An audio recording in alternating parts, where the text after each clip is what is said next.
أجمعين.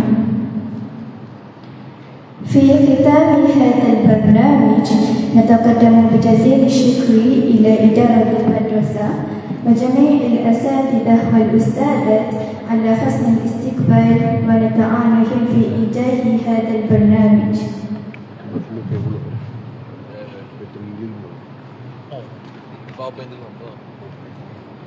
ونقتدر عن أي تقصير أو نقص قد وقع منا، ونرجو أن يكون هذا البرنامج قد حقق أهدافه وعاد بالفائدة على الجميع.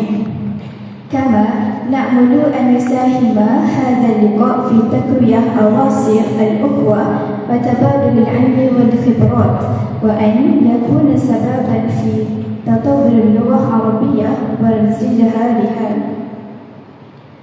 وأخيرا نسأل الله أن يبارك في هذه الجهود، أن يوفقنا جميعا لما يحبه ويرضاه. والسلام عليكم ورحمة الله وبركاته.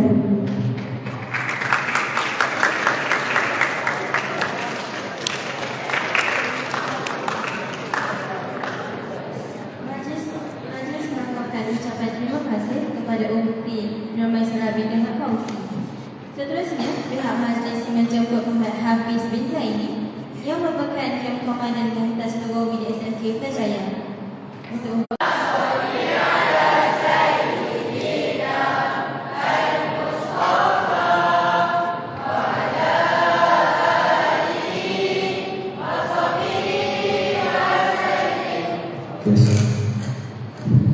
Assalamualaikum warahmatullahi wabarakatuh.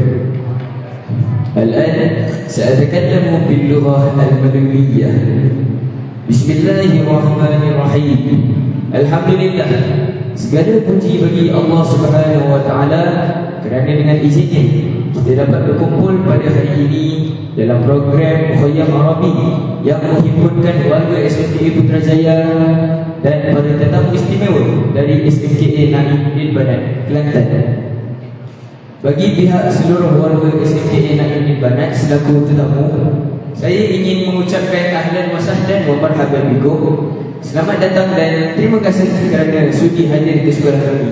Semoga kehadiran sahabat-sahabat semua dapat mengeratkan ukhuwah dan mungkin kenangan yang indah sepanjang program ini. Program ini bukan sekadar satu pertemuan, tetapi merupakan peluang untuk kita meningkatkan penguasaan bahasa Arab melalui berbagai aktiviti yang menarik seperti permainan bahasa, nyanyian, aktiviti perkumpulan dan berbagai cabaran yang menyeronokkan. Seperti kata pepatah Arab, al-lughatu bil mumarasati. Bahasa akan menjadi lebih baik dengan latihan dan penggunaan yang berterusan.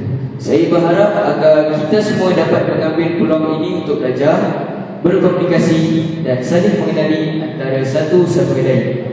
Semoga ukhuwah yang terjadi pada hari ini akan terus berkekalan walaupun program ini berakhir. Syukran jazilan dan barakallahu fikum. Wabillahi taufiq wal hidayah. Wassalamualaikum warahmatullahi wabarakatuh.